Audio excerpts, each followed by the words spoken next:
നമ്മൾ നിൽക്കുന്നതേ കർണാടകയിലെ ഹിമവന്ത് ഗോപാലസ്വാമി ഹിൽസ് കയറാൻ വേണ്ടി പോകണം കേട്ടോ. അപ്പോൾ നമ്മളിപ്പോൾ അതിന് താഴെ എത്തിയിരിക്കുന്നത്. അപ്പോൾ ഇതിന് നമുക്ക് ബസ്സിൽ വേണം മുകളിലേക്ക് പോകാൻ. അപ്പോൾ പോയി നോക്കാം.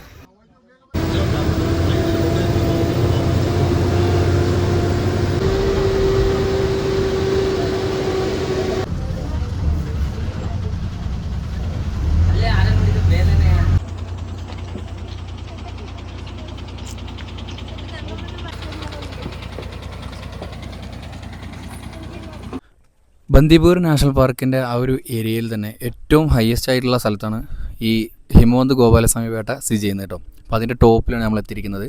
നമ്മുടെ പേഴ്സണലി വണ്ടി ഇങ്ങോട്ട് അലൗഡല്ല. ഇങ്ങോട്ട് അലൗഡായിട്ടുള്ള വണ്ടികൾ എന്ന് പറഞ്ഞാൽ അവരുടെ KSRTCയും അതുപോലെ ഫോറസ്റ്റിൻ്റെ വണ്ടിയാണ്. ഇപ്പോൾ നമ്മൾ കയറി വരുന്നത് അവരുടെ ഫോറസ്റ്റിൻ്റെ ഒരു വണ്ടിയാണ് കേട്ടോ അത്. അപ്പോൾ കുറേ ആളുകൾ ഇങ്ങോട്ട് വരുന്നുണ്ട്, തീർത്ഥാടകരായിട്ടും അതുപോലെ ടൂറിസ്റ്റുകളായിട്ടും. അതുപോലെ പ്രകൃതിയോടെ ഇണങ്ങിപ്പെട്ട് നിൽക്കാൻ പറ്റിയ ഒരിടമാണിത്. അതിനൊക്കെ താല്പര്യമുള്ള ആളുകൾ മാത്രം ഇങ്ങോട്ട് വന്നാൽ മതി. കാരണം അത് ടോപ്പിലെത്തിക്കാൻ ഈ അമ്പലം, ഈ കാണുന്ന ഒരു ആംബിയൻസാണ് ഇവിടെ നമുക്ക് കാണാൻ കഴിയുക. ചില സമയങ്ങളിൽ നമ്മൾ എത്തിക്കഴിഞ്ഞാൽ ആനയൊക്കെ സ്പോട്ട് ചെയ്യാറുണ്ട്. പല വീഡിയോസിൽ ഞാൻ കണ്ടിട്ടുണ്ടായിരുന്നു. ഇപ്പോൾ നമുക്ക് ഈ ഒരു ടൈം വരെ ഞങ്ങൾ സ്റ്റാർട്ടിങ്ങിൽ തന്നെ എത്തിയത് ഒരു 9 മണി, 8:30 സ്റ്റാർട്ട് ചെയ്യുക. അപ്പോൾ 9 മണിക്ക് ഞങ്ങളിപ്പോൾ അവിടെ താഴ്ന്ന് കയറി ഒരു 9:30 ആയപ്പോൾ നമ്മൾ ടോപ്പിലെത്തി. അപ്പോൾ ഇപ്പോഴും ആളുകൾ വന്നുകൊണ്ടേ ഇരിക്കുകയാണ്. ഇന്നിപ്പോൾ മൺഡേ ആയതുകൊണ്ട് തന്നെ നമുക്ക് വലിയ ഒരു റഷില്ലാതെ തന്നെ നമുക്കിങ്ങോട്ട് കയറാൻ പറ്റി. ഇങ്ങോട്ട് വരുന്ന ടിക്കറ്റ് ഫെയർ എന്ന് പറഞ്ഞാൽ 70 രൂപ ഒരാൾക്ക് കേട്ടോ. ആ താഴത്ത് ബസ്സിലുള്ള ചാർജ്, അതുപോലെ പാർക്കിംഗ് ഫീസ് നമ്മൾ കാറായതുകൊണ്ട് 60 രൂപ ചാർജ് വന്നിട്ടുണ്ടായിരുന്നു.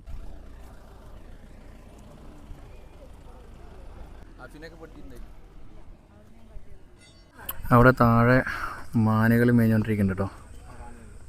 നമുക്ക് ആ പുൽമേട്ടിൽ നമ്മുടെ ഫോണിൽ വിഷ്വൽ അത്ര ക്ലിയർ അല്ല. തീർത്ഥാടകർ വരുന്നത് ആ അമ്പലത്തിൽ കയറാനും അതുപോലെ അവരുടെ പ്രാർത്ഥനകളും കാര്യങ്ങളൊക്കെ നിർവഹിക്കാൻ വേണ്ടിയിട്ടാണ്. അപ്പോൾ അത് നമ്മൾ തടസ്സപ്പെടുത്താൻ പാടില്ലല്ലോ.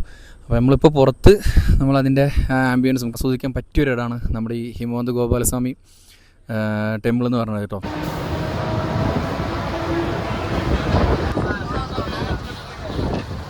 നമ്മൾ കയറിപ്പോയ ബസ് തന്നെ തിരിച്ചു വരണമെന്നില്ല കേട്ടോ. ഒരുപാട് ബസ്സുകൾ അങ്ങോട്ട് മുകളിലേക്ക് ട്രിപ്പ് അടിച്ചുകൊണ്ടിരിക്കുന്നുണ്ട്. നമ്മളതിൽ തന്നെ തിരിച്ചു വന്നത്. ഒരുപാട് സമയം നമുക്ക് സ്പെൻഡ് ചെയ്യാനില്ലാത്തതുകൊണ്ട് നമ്മളവിടെ തിരിച്ച് അതിൽ തന്നെ ഇറങ്ങി വന്നു.